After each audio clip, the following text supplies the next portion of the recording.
الحمد للہ وکفیٰ وسلام علی عبادہ الذین اصطفیٰ اما بعد۔ گزشتہ روز نماز تراویح کی ابتدا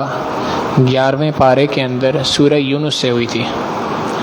سورہ یونس میں اللہ رب العزت نے 4 مختلف مضامین کو ارشاد فرمایا۔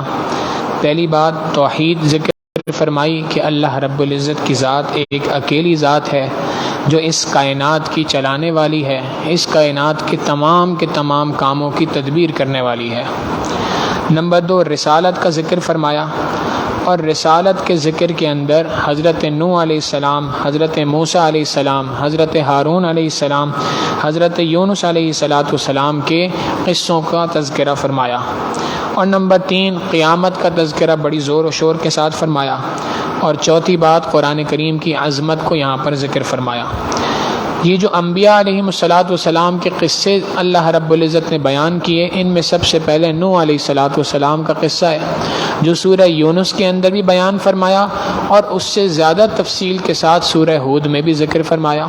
کہ یونس علیہ السلام کو اللہ رب العزت نے اپنی قوم کے پاس بھیجا۔ 950 سال انہوں نے قوم کو دین کی دعوت دی، مگر قوم نے ماننے سے انکار کر دیا۔ نتیجہ یہ نکلا کہ 950 سال کی دعوت کے دینے کے بعد یونس علیہ السلام نے اللہ رب العزت سے دعا کی کہ اے اللہ، میری یہ قوم سرکش ہو چکی ہے، ان کے مقابلے میں آپ میری مدد فرمائیے۔ چونکہ جو قوم تھی وہ نوح علیہ السلام کو مختلف القابات سے نوازتی تھی، اور مختلف القابات کہہ کر ان کو حقیقتاً ان کا مذاق اڑایا کرتی تھی۔ کہیں پر ان کو ضلال کا لفظ ذکر کیا کہ تم گمراہ ہو، کہیں پہ ان کو کہا کہ تم جادوگر ہو، اور وہ اپنی قوم کو یہی کہتے رہے، یا قوم لیس بی ضلالۃ یا قوم لیس بی صفاہۃ ولکنی رسول من رب العالمین۔ اے میری قوم، میں گمراہ نہیں ہوں، میں بے وقوف نہیں ہوں، بلکہ میں تو اللہ کی جانب سے بھیجا ہوا رسول ہوں۔ جب قوم کی سرکشی اپنی حدود سے باہر تجاوز کر گئی اور حد سے تجاوز کر گئے، نتیجہ یہ نکلا کہ اللہ رب العزت نے ان پر طوفان کا عذاب بھیجا۔ نوح علیہ السلام اور ان کے ساتھ چند لوگ تھے جن کی اللہ رب العزت نے حفاظت فرمائی، اور اس کے علاوہ جتنے لوگ تھے جو ایمان نہیں لائے تھے ان سب کے سب کو ڈبو دیا۔ اور ان میں بالخصوص اللہ رب العزت نے ذکر کیا کہ نوح علیہ السلام کا بیٹا ان کی آنکھوں کے سامنے ہے، اور اس بیٹے کو کہہ رہے ہیں کہ بیٹا تم میرے ساتھ کشتی میں سوار ہو جاؤ، ایمان لے آؤ۔ وہ آگے سے کہہ رہے سآوی الی جبل یعصمنی من الماء، میں تو اس پہاڑ پہ چڑھ جاؤں گا اور اس پہاڑ پہ چڑھ کر میں اپنے آپ کو بچا لوں گا، یہ پہاڑ مجھے بچا لے گا۔ نوح علیہ السلام نے فرمایا لا عاصم اليوم من امر اللہ الا من رحم، آج کے دن جس پر اللہ رحمت فرمانا چاہے وہ تو بچ سکتا ہے، اور جس نے اللہ کی رحمت کو اپنی جانب کھینچنا ہے اس نے اس کشتی میں سوار ہونا ہے، اور جو کوئی شخص بھی اس کشتی میں سوار نہیں ہوگا وہ اللہ کی اس عذاب سے بچ نہیں سکتا۔ چنانچہ نوح علیہ السلام دیکھتے رہے، اور جوان العمر بیٹا انہی کی آنکھوں کے سامنے ڈوب گیا۔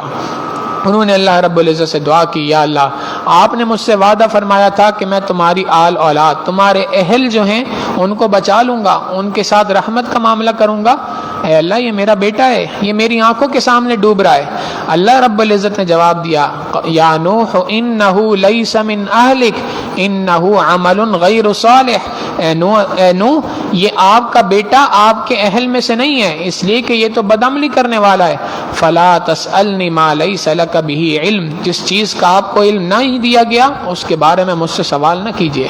اللہ رب العزت کی شان بے نیازی کا یہاں سے پتہ چلتا ہے کہ وہ پروردگار، اس کی شان بے نیازی اتنی زیادہ ہے کہ وقت کا نبی اگر اللہ سے دعا کر رہا ہے اس وقت پر بھی اس کی دعا پر اللہ رب العزت اس طرح کی بات ارشاد فرما رہے ہیں۔ سبق ہو گیا ہر کسی کو کہ کوئی شخص بھی دنیا کے اندر اپنے نسب کی وجہ سے، اپنی رشتہ داری کی وجہ سے جنت کے اندر نہیں جا سکتا۔ نبی علیہ السلام نے حضرت فاطمہ رضی اللہ تعالیٰ عنہ کو فرمایا تھا کہ اے فاطمہ، جو چاہے دنیا کے اندر مجھ سے مانگ لے میں عطا کر دوں گا، لیکن کل قیامت کے دن جنت میں جانے کے لیے تجھے اپنے خود ہاتھ پیر مارنے پڑیں گے، خود اعمال کرنے پڑیں گے، میرا تجھ سے رشتہ تجھے جہنم کی آگ سے نہیں بچا سکتا۔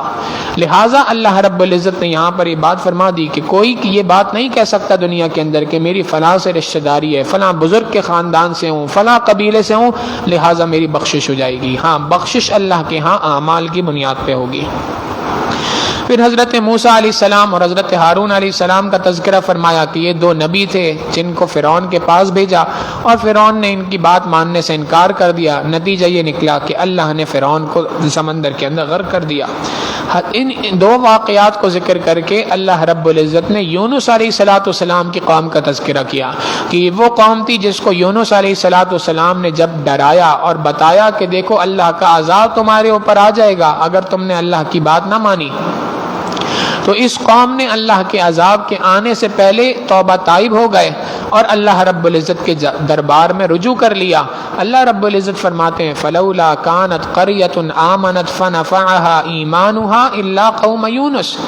آج کی اس دنیا کے اندر قومیں یونس علیہ السلام کی قوم کی طرح کیوں نہیں ہوتی کہ جن کے ایمان نے ان کو فائدہ دے دیا؟ لما آمنوا کشفنا عنہم عذاب الخزي، جب وہ ایمان لے کے آئے تو ہم نے رسوائی والا عذاب ان کے اوپر سے دور کر دیا۔ یہ قرآن کریم کی رکوع، قرآن کریم کا یہ قصہ پکار کے ہمیں بتا رہا ہے کہ دیکھو اگر تم نے بھی سرکشی کی جیسے نوح علیہ السلام اور حضرت موسیٰ علیہ السلام کی قوم نے بنی اسرائیل نے کی تھی تو تمہارے ساتھ اس طرح کا معاملہ ہوگا، اور اگر تم آج بھی اللہ کے دربار میں توبہ کر لو گے تو اللہ تمہارے ساتھ بھی ویسے ہی معاملہ فرمائیں گے جیسے یونس علیہ السلام کی قوم کے ساتھ کیا تھا کہ رسوائی والے عذاب کو ان کے اوپر سے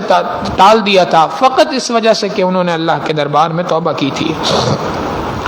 پھر اس کے بعد یونس علیہ السلام کے قصے کے بعد اللہ رب العزت نے 12ویں پاری کی ابتدا سورہ ہود سے فرمائی۔ سورہ ہود کے اندر اللہ رب العزت نے 4 باتوں کو ارشاد فرمایا۔ نمبر 1 قرآن کریم کی عظمت بیان فرمائی کہ قرآن کریم فرقان حمید ایسی کتاب ہے جو حکمت والی کتاب ہے، جس کتاب کے معنی اور مضمون جو ہیں وہ محکم ہیں۔ محکم کہتے ہیں ایسے ٹھوس ہیں کہ ایک مرتبہ جب بیان کر دیے تو ڈنکے کی چوٹ پہ بیان کیے ہیں، اس کے بعد اس میں کسی تبدیلی کی ضرورت نہیں ہے۔ دنیا کے افراد جب کسی چیز پہ تحقیق کرتے ہیں، ریسرچ کرتے ہیں، تو ان کی تحقیق اور ریسرچ بدلتی رہتی ہے، کبھی ایک بات، کبھی دوسری بات، کبھی تیسری بات، جیسے جیسے تحقیق بڑھتی جاتی ہے نتیجہ الگ الگ آتا رہتا ہے۔ لیکن قرآن کریم فرقان حمید اللہ رب العزت کی جانب سے اتاری گئی وہ کتاب ہے جس میں جو بات ایک بار کہہ دی گئی وہ بات اسی طرح سے ہے، اس بات میں پھر دوبارہ کبھی کوئی تبدیلی نہیں ہے۔ پھر اسی طریقے سے اللہ رب العزت نے توحید کے دلائل کو یہاں پر ذکر فرمایا کہ ساری مخلوق کو رزق دینے والی ذات اللہ ہی کی ہے۔ اللہ نے دنیا کی تمام مخلوقات کے رزق کا ذمہ اپنے اوپر لے رکھا ہے، چاہے جنات ہوں، چاہے چوپائے ہوں، پرندے ہوں، پانی میں رہنے والی مچھلیاں ہوں، زمین پہ چلنے والے ہوں، 2 پاؤں والے، 4 پاؤں والے، چلنے والے، دوڑنے والے، تیرنے والے، اڑنے والے، جو کوئی بھی مخلوقات ہے دنیا کے اندر، ان تمام کی تمام مخلوقات کا رزق کا ذمہ اللہ رب العزت نے لے رکھا ہے۔ بنی آدم کی پیدائش بعد میں ہوتی ہے، اللہ کے ہاں اس کا رزق پہلے طے ہوتا ہے، لہٰذا انسان کو چاہیے کہ وہ رزق کے سلسلے میں پریشان نہ ہوتا پھرے، تھوڑی بہت اللہ رب العزت نے جو اسباب کے درجے میں حکم فرمایا ہے کوشش بھی کرے، مگر اس کوشش کے ساتھ اصل کوشش یہ ہے کہ اللہ کی نافرمانی سے بچے۔ اللہ کی نافرمانی کے ساتھ انسان کو رزق نہیں مل سکتا، رزق میں بے برکتی آنی ہے، اور اللہ کی فرما برداری کے ساتھ رزق کے اندر برکتیں آنی ہیں۔ پھر دوبارہ حضرت نوح علیہ السلام کا قصہ ذکر کیا، پھر حضرت ہود علیہ السلام کا ذکر فرمایا کہ حضرت ہود علیہ السلام کو اللہ نے ان کی قوم کے بعد بھیجا، قوم عاد کے پاس، انہوں نے اللہ رب العزت کا حکم ان کو سنایا، مگر انہوں نے حکم کی فرما برداری نہیں کی، اللہ پر ایمان نہیں لائے، نتیجہ یہ نکلا کہ اللہ رب العزت کی جانب سے تیز و تند ہواؤں کا ایک سلسلہ ان کے اوپر آیا، جس ہوا نے ان کو تنکوں کی طرح اڑا دیا، اڑتے رہے، ایک دوسرے سے ٹکراتے رہے، اور اللہ رب العزت نے اس قوم کو ختم فرما دیا۔ حضرت صالح علیہ السلام کا تذکرہ کیا کہ اللہ نے حکم دیا ان کو کہ پہاڑ سے اونٹنی ہم نے نکالی ہے، یہ عام اونٹنی کے مقابلے میں 10 گنا بڑی اونٹنی تھی، تو جب اونٹنی کا سائز 10 گنا بڑا تھا تو اس کی غذا بھی زیادہ تھی، لہٰذا یہ پریشان ہوتے تھے کہ یہ اونٹنی سب کچھ کھا جائے گی تو ہمارے جانوروں کو رزق کہاں سے ملے گا؟ اللہ نے بتا دیا کہ جو ذات اس اونٹنی کو رزق دے رہی ہے وہ ذات تمہارے جانوروں کے لیے بھی رزق اتارے گی، لہٰذا پریشان نہ ہو۔ مگر انہوں نے اللہ کے حکموں کی فرما برداری نہیں کی اور اللہ رب العزت کے حکم کی فرما برداری کرنے کے بجائے اس اونٹنی کو کاٹ دیا، اس کی ٹانگیں کاٹ دی، نتیجتاً اللہ کی جانب سے ان کے اوپر بھی عذاب آیا۔ پھر حضرت ابراہیم علیہ الصلوۃ والسلام کا تذکرہ فرمایا کہ ابراہیم علیہ الصلوۃ والسلام کو اللہ رب العزت نے بڑھاپے کی حالت میں ایک بیٹا سیدنا اسحاق علیہ الصلوۃ والسلام عطا فرمائے، اور ان کے بعد اللہ رب العزت نے ان کو اسماعیل علیہ السلام عطا فرمائے۔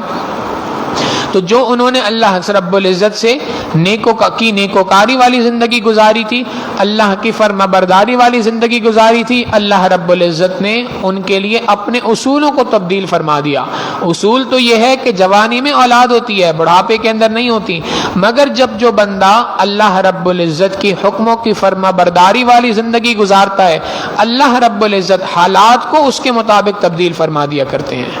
تقدیر اس بندے کے مطابق بن جاتی ہے۔ خودی کو کر بلند اتنا کہ ہر تقدیر سے پہلے خدا بندے سے پوچھے بتا تیری رضا کیا ہے۔ حضرت ابراہیم علیہ السلام کے واقعے کے بعد حضرت لوط علیہ الصلوۃ والسلام کا تذکرہ اللہ رب العزت نے تفصیل کے ساتھ فرمایا کہ یہ وہ قوم تھی جو بدکار قسم کے لوگ تھے، اور ایسی بدکاری تھی کہ قرآن کریم خود کہتا ہے کہ ایسی برائی اس سے پہلے کسی قوم کے اندر نہیں تھی، اور وہ بدکاری یہ تھی کہ یہ ہم جنس پرستی کے اندر مبتلا تھے۔ اپنی خواہشات کو اپنے ہی لوگوں کے ساتھ، مردوں کو اپنی خواہشات پورا کرنے کے لیے مرد ہی ان کو نظر آتے تھے، مردوں سے خواہشات کو پوری کیا کرتے تھے۔ یہ گھٹیا ان کا جو جرم تھا، یہ گھٹیا اور گھناؤنا جرم جو یہ کیا کرتے تھے، اللہ رب العزت نے حضرت لوط علیہ السلام کو ان کے پاس بھیجا، اور لوط علیہ السلام نے ان سے فرمایا کہ بھائی تمہارے اسی معاشرے میں عورتیں رہتی ہیں، تم ان سے نکاح کرو، اللہ نے تمہیں نکاح کرنے کے بعد ان سے اپنے تقاضوں کو پورا کرنا حلال رکھا ہے۔ مگر وہ کہنے لگے کہ ہمارے لیے عورتوں میں اب کوئی دلچسپی نہیں، اب ہماری دلچسپی فقط مردوں کے اندر ہے۔ لہٰذا اللہ رب العزت کی جانب سے ان کے اوپر ایک عذاب آیا۔ عذاب یہ آیا کہ اللہ رب العزت نے اس پوری بستی کو، جبرائیل علیہ السلام کو حکم دیا، انہوں نے اپنے ایک پر سے پوری بستی کو آسمان تک اٹھایا اور اٹھا کر اس کو پٹخ دیا۔ فلما جاء امرنا جعلنا عالیہا سافلہا، ہم نے زمین کے اوپر والے حصے کو نیچے اور نیچے والے حصے کو اوپر کر دیا، اور یہاں پر بات مکمل نہیں کی۔ وَأَمْطَرْنَا عَلَيْهَا حِجَارَةً مِّن سِجِّيلٍ مَّنضُودٍ مُّسَوَّمَةً عِندَ رَبِّكَ، اور ان کے اوپر آسمانوں سے پتھروں کی بارش کر دی۔ یہ جو پتھروں کی بارش تھی، ہر پتھر پر اس بندے کا جس کو لگنا تھا اس کا نام لکھا تھا۔ چنانچہ جیسے دنیا کے اندر آج ہم دیکھتے ہیں ڈرون حملہ ہوتا ہے، جہاں چپ لگا دی جائے ایگزیکٹلی وہیں پہ جا کے ہٹ ہوتا ہے، اسی طریقے سے اللہ رب العزت کی جانب سے یہ ڈرون تھے، پتھر آسمانوں سے آئے نیچے، سر پہ پڑتے تھے اور نیچے کے راستے سے نکل جایا کرتے تھے۔ پوری کی پوری قوم کو اللہ رب العزت نے تہس نہس کر دیا، اور یہ بات نبی علیہ الصلوۃ والسلام نے فرما دی کہ مجھے اپنی امت میں سب سے زیادہ ڈر قرب قیامت میں قوم لوط کے عذاب میں مبتلا ہونے کا ہے، ہم جنس پرستی کی لعنت میں مبتلا ہونے کا ہے، اور اگر میری قوم لوط کی طرح ہم جنس پرستی کے اندر مبتلا ہو گئی تو اللہ رب العزت ان پر بھی قوم لوط کی طرح عذاب اتاریں گے۔ حضرت شعیب علیہ السلام کا تذکرہ فرمایا، جیسے پہلے بھی گزرا تھا کہ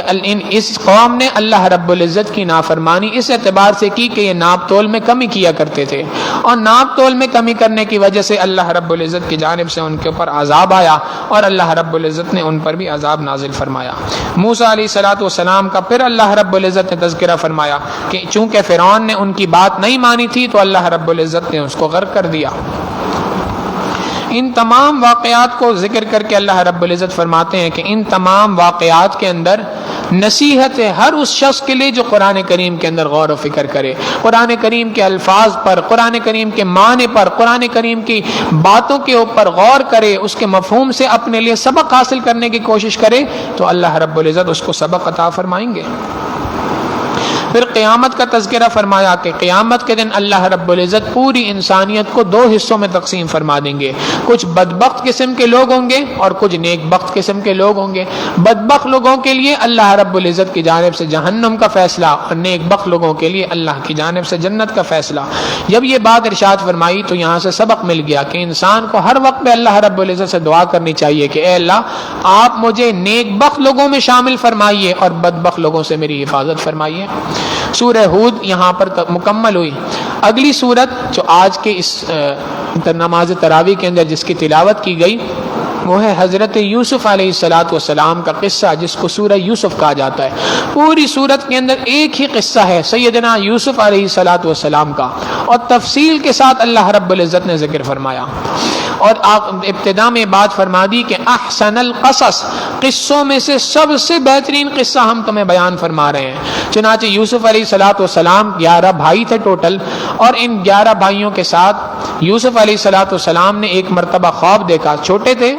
خواب میں دیکھا کہ انی رأیت 11 کوكبا والشمس والقمر رأیتهم لی ساجدین، کہ مجھے 11 ستارے، چاند اور سورج، یہ سب کے سب مجھے سجدہ کر رہے ہیں۔ اشارہ تھا اس بات کی طرف کہ تمہارے 11 بھائی تمہارے ماتحت ہوں گے، چونکہ اللہ نے تمہیں نبوت سے سرفراز فرمانا ہے، اور جو تمہارے والد ہیں یعقوب علیہ السلام، ان کی مثال سورج کی سی ہے، تمہاری ماں ان کی مثال چاند کی سی ہے، یہ سب کے سب تمہارے تابع ہو جائیں گے، اس لیے کہ اللہ نے تمہیں نبوت سے سرفراز فرمانا ہے۔ چنانچہ انہوں نے یہ واقعہ یہ خواب اپنے والد گرامی سیدنا یعقوب علیہ السلام کو سنایا۔ یعقوب علیہ السلام نے ان سے صرف اتنی بات کہی کہ بیٹا اپنے بھائیوں کو یہ خواب نہ سنانا، کیونکہ شیطان بہت بڑا دشمن ہے تم سب کا۔ لہٰذا یوسف علیہ السلام خاموش ہو گئے، مگر چونکہ وقت کے نبی سیدنا یعقوب علیہ السلام کو یہ بات پتہ تھی کہ انہوں نے یہ جو شخصیت ہے حضرت یوسف علیہ السلام، میرا جو بیٹا ہے، اس کو اللہ نے نبوت سے سرفراز فرمانا ہے، تو اگر ایک باپ کی 11 اولادیں ہوں اور ان اولاد میں سے ایک نیک ہو، نیک صفت ہو، فرما بردار ہو، ظاہری اعتبار سے بھی خوبصورت ہو، تو فطری طور پہ انسان کا دل اس کی طرف کھنچتا ہے، اور بالخصوص جب یہ بات بھی پتہ چل جائے کہ اللہ نے اس کو نبوت سے سرفراز فرمانا ہے، جب یہ بات بھی پتہ چل جائے تو پھر یقیناً اور اس کی طرف دل مائل ہوتا ہے، پھر اس کی تربیت عام بچوں کے مقابلے میں خصوصی ہوتی ہے۔ لہٰذا یوسف علیہ السلام پر ان کے والد یعقوب علیہ السلام کی جو نظر تھی وہ خاص تھی عام لوگوں کے مقابلے میں۔ یہ بات دیگر بھائیوں کو بڑی بری لگی، انہوں نے اس بات کا بدلہ ایسے لیا کہ یوسف علیہ السلام کو ایک دن بہانے سے لے گئے اور ایک کنویں میں پھینک دیا، اور واپس آ کے اپنے باپ کو، والد کو کہنے لگے کہ ابا جان یوسف کو تو بھیڑیا کھا گیا ہے، اور ہم اس کی یہ قمیص لے آئے۔ ان کی قمیص اتروا دی تھی، اور اتروا کے اس پہ بکری کا خون لگایا اور لے کے آ گئے کہ دیکھیں بھیڑیے نے کھا لیا، اور آپ ہماری بات پہ یقین نہ کرتے، اس لیے ہم جو ہے وہ اس کی قمیص بھی لے کے آ گئے۔ یوسف علیہ السلام بھی سمجھ گئے کہ کتنا سمجھدار بھیڑیا تھا، جس نے بچے کو تو کھا لیا لیکن قمیص کو کچھ نہ کیا، فوراً سمجھ گئے، اور ساتھ میں فرمایا فصبر جمیل واللہ المستعان علی ما تصفون، میں صبر کرتا ہوں اس بات پر اور اللہ سے مدد طلب کرتا ہوں، اللہ ہی میری مدد فرمائے گا۔ وقت گزرتا گیا، یوسف علیہ السلام کو ایک قافلے نے کنویں سے نکالا، عزیز مصر جو بادشاہ تھا اس کے دربار میں پہنچ گئے، اس نے ان کو پالنا پوسنا شروع کیا، یہاں تک کہ ایک وقت آیا کہ اس کی بیوی جو زلیخا تھی اس نے یوسف علیہ السلام کو گناہ کی طرف دعوت دی ان کے حسن و جمال کو دیکھتے ہوئے، مگر یوسف علیہ السلام چونکہ وقت کے نبی تھے، اللہ کی مدد شامل حال تھی، انہوں نے فوراً فرمایا معاذ اللہ، اللہ کی پناہ مانگتا ہوں میں اس بات سے۔ اس نے یوسف علیہ السلام پہ الزام لگا دیا کہ یہ شخص مجھ سے برائی کرنا چاہتا تھا، چنانچہ اس بات کی پاداش میں یوسف علیہ السلام کو جیل جانا پڑا۔ اب جیل میں زندگی گزر رہی ہے، اسی وقت پر 2 افراد نے کچھ خواب دیکھا اور یوسف علیہ السلام سے اس کی تعبیر پوچھی۔ یوسف علیہ السلام نے دونوں کو اپنے ان کے خوابوں کی تعبیر بتائی، اور ایک وقت آیا کہ ان میں سے ایک رہا ہو گیا، وہ بادشاہ کا بڑا قریبی آدمی تھا۔ جب وہ رہا ہو گیا اور چلا گیا تو بادشاہ نے بھی اسی زمانے میں کوئی خواب دیکھا تھا جس کی وہ تعبیر پوچھنا چاہ رہا تھا، دنیا میں کوئی شخص بتانے والا نہ تھا۔ اس شخص نے بادشاہ کو بتایا کہ بادشاہ سلامت، ایک شخص جیل کے اندر قید ہے اور وہ بہترین تعبیر بتاتا ہے، آپ ذرا اگر اجازت دیں تو میں اس تعبیر پوچھ کے آ جاؤں۔ یوسف علیہ السلام سے جا کر تعبیر پوچھی، یوسف علیہ السلام نے تعبیر بتائی کہ اگلے 7 سال تمہارے لیے بہت اچھے سال ہوں گے، فراوانی ہوگی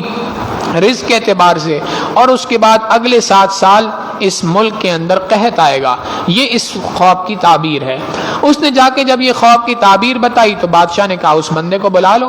اب عام آدمی جو اتنے سالوں سے جیل کے اندر سڑ رہا ہو، جیسے ہی اس کو بلایا جائے تو وہ فوراً بھاگتا ہوا جاتا ہے کہ بادشاہ مجھے بلا رہا ہے، مگر یوسف علیہ السلام کے اندر غیرت کا عنصر بے تحاشا تھا۔ فرمانے لگے کہ نہیں، بادشاہ سے جا کے پوچھو پہلے کہ اس عورت کا کیا قصہ ہے جس کی پاداش کے اندر ایک شخص جیل کے اندر سڑ رہا ہے، جا کے پوچھو اس عورت کا کیا قصہ ہے۔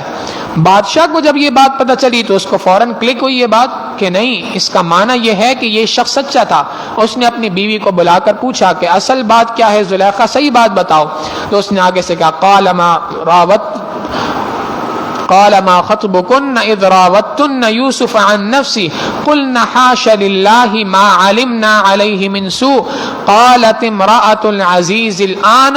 حصحص الحق انا راودته عن نفسه وانه لمن الصادقين۔ آج چونکہ بات کھل گئی ہے تو میں بھی اس بات کا اقرار کرتی ہوں کہ یوسف کے دل میں برائی کا کوئی مادہ نہیں تھا، وہ اپنی جگہ پہ سچا ہے اور میں اس معاملے میں جھوٹی ہوں۔ اللہ رب العزت کی جانب سے یوسف علیہ السلام کی جب براءت کا اس طریقے سے اظہار ہوا، یوسف علیہ السلام نے بادشاہ کے دربار میں آ کے بڑی عجیب بات ارشاد فرمائی۔ بادشاہ کے دربار میں آتے کے ساتھ ہی جو بات کہی وہ یہ ہے وما ابرئ نفسی ان النفس لامارۃ بالسوء الا ما رحم ربی۔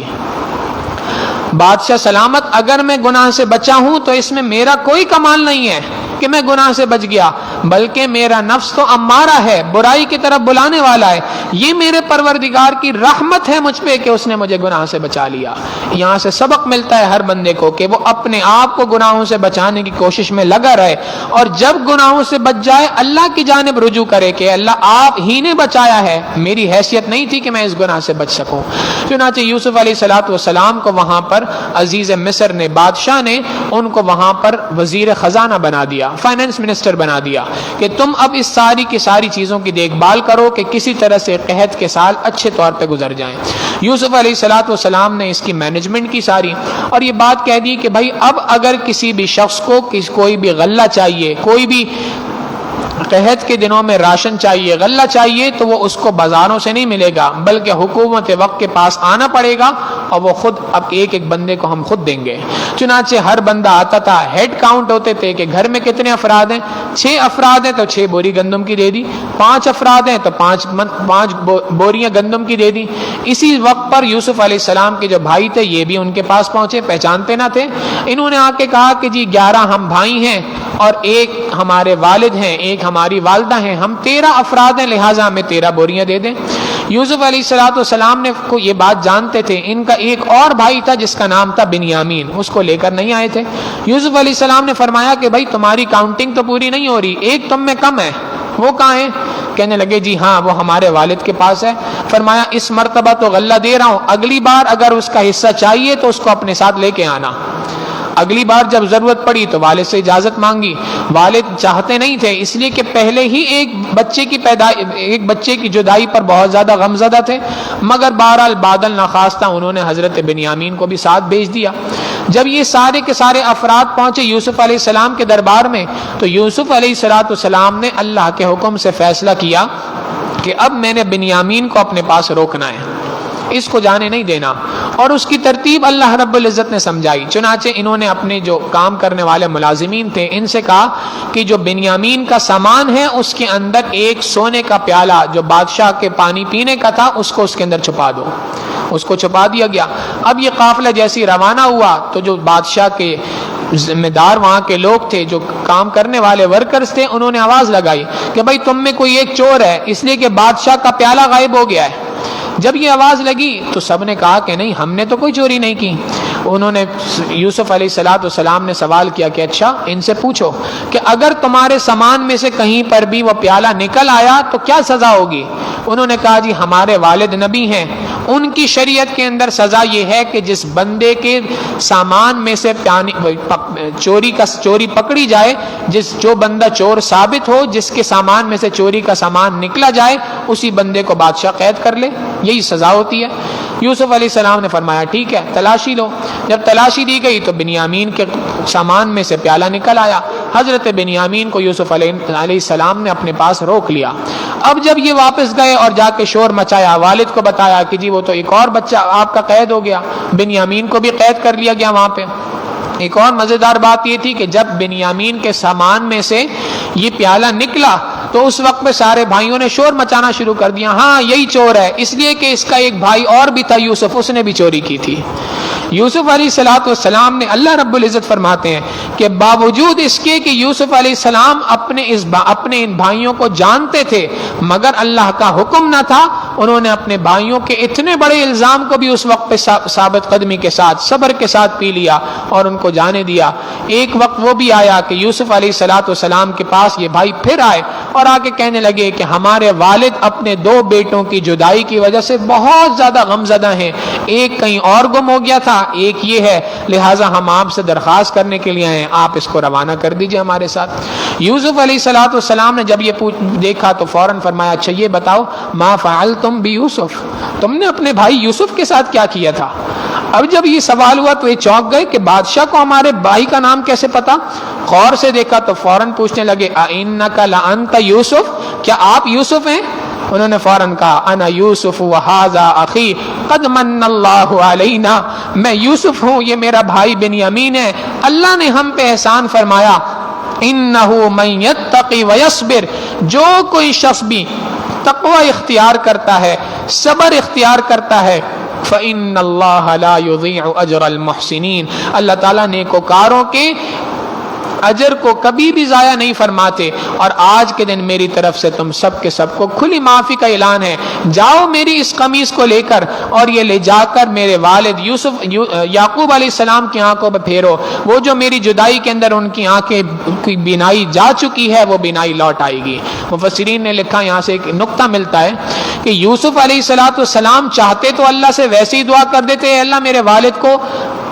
کی بینائی کو لوٹا دیجئے، یہ قمیض ہی کیوں دی تھی؟ اس لیے کہ اللہ رب العزت کے دربار کا قانون ہے جو سبب بنتا ہے کسی غم کے حاصل ہونے کا وہی سبب بنتا ہے خوشی کا۔ غم ملا تھا یوسف علیہ السلام کا، قمیض بھائیوں نے دکھائی تھی، خوشی ملی ہے تو اس کے لیے بھی قمیض روانہ کی۔ اللہ رب العزت کا قانون ہے کہ میرے بندے اگر تم میری خاطر اپنے اوپر آنے والی تکلیفوں پریشانیوں کو برداشت کرے گا میں تجھے ویسا ہی نعم البدل عطا فرماؤں گا بلکہ اس سے بہترین نعم البدل عطا فرماؤں گا۔ اللہ رب العزت پورا واقعہ بیان کر کے یہ بات بیان فرماتے ہیں کہ اس واقعے کے اندر عقل مندوں کے لیے بے تحاشا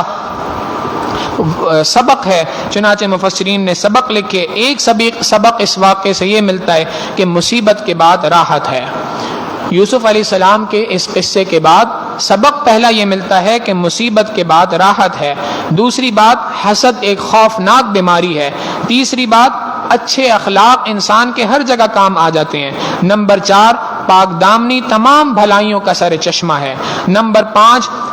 نامحرم مرد اور عورت کا اختلاط، آپس کے اندر ملنا تنہائی کے اندر ہرگز نہیں ہونا چاہیے۔ نمبر 6 ایمان کی برکت سے مصیبت کا جھیلنا انسان کے لیے آسان ہو جاتا ہے۔ نمبر 7 معصیت گناہ پر مصیبت کو ترجیح دینی چاہیے۔ یوسف علیہ السلام کے پاس 2 آپشن تھے، چاہتے تو معصیت کو قبول کر لیتے، اپنی یعنی برائی کو کر لیتے اس وقت پہ عزیز مصر کی بیوی کے ساتھ، اور دوسرا آپشن تھا یا تو جیل چلے جاتے۔ انہوں نے معصیت کے اوپر مصیبت کو ترجیح دی اور مصیبت کو اختیار کر لیا۔ نمبر 8 کہ جب کبھی بھی کوئی داعی دین جیل کے اندر جاتا ہے وہاں پر بھی دین کی دعوت دیتا ہے۔ نمبر 9 انسان کو برائی سے بھی بچنا چاہیے اور تہمت لگنے والی جگہوں سے بھی بچنا چاہیے۔ یوسف علیہ السلام نے جیل میں نکلنے سے پہلے اپنے اوپر سے تہمت کو صاف کیا، بعد میں جیل سے نکلنے کو گوارا کیا۔ نمبر 10 جو حق پر تھا اس کی سب نے شہادت دی، اس کی شہادت اللہ رب العزت نے بھی دی،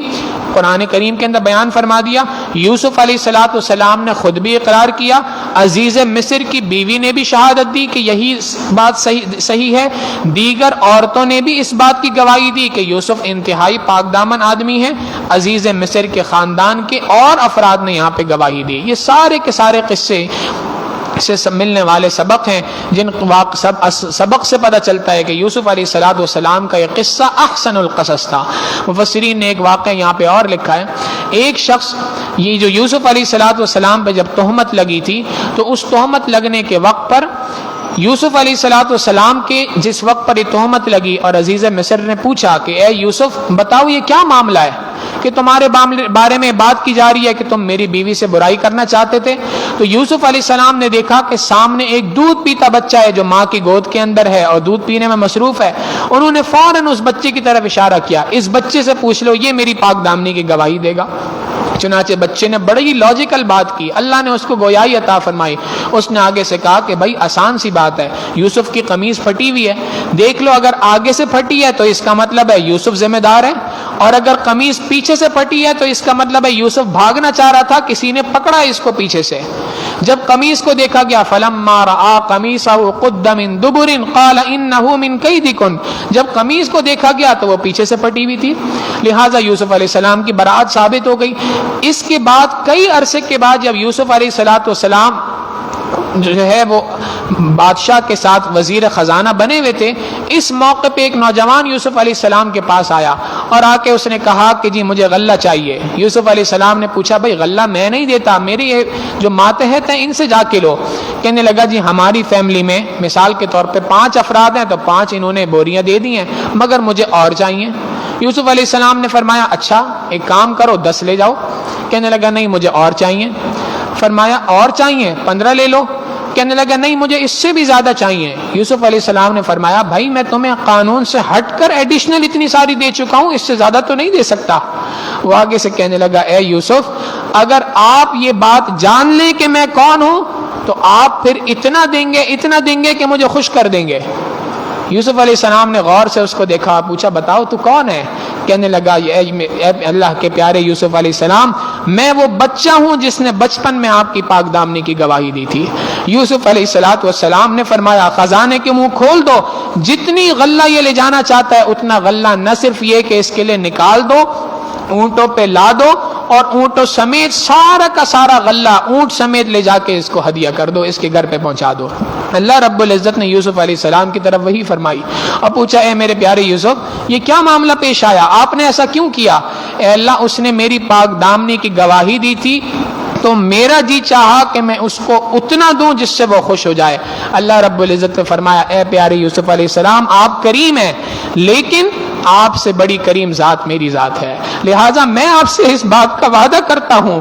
کہ قیامت کے دن دنیا میں جس شخص نے میری وحدانیت کی گواہی دی ہوگی میں کل قیامت کے دن اس کو اتنا دوں گا کہ میں اپنے بندے کو راضی کر کے چھوڑوں گا. اللہ رب العزت نے اس واقعے سے خاص سبق ہمیں یہ بھی سمجھا دیا کہ ایمان کی حفاظت یہ کتنی اعلیٰ چیز ہے کہ اگر ایمان کی دنیا کے اندر انسان حفاظت کرتے کرتے دنیا سے چلا گیا، ایمان محفوظ کر کے اپنے ساتھ چلا گیا تو کل قیامت کے دن اس ایمان کے بدلے بے تحاشا نعمتیں ملنی ہیں. اللہ رب العزت سے دعا ہے کہ پروردگار عالم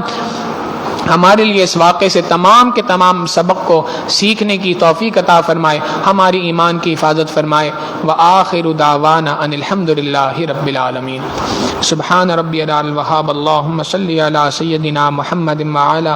آل سیدنا محمد مبارک وسلم. اللہم انا نسألک الہدى والتقى والعفاف والغنى وصلی اللہ تعالی علی حبیبہ سیدنا محمد وآلہ واصحابہ اجمعین برحمتک یا ارحم الراحمین.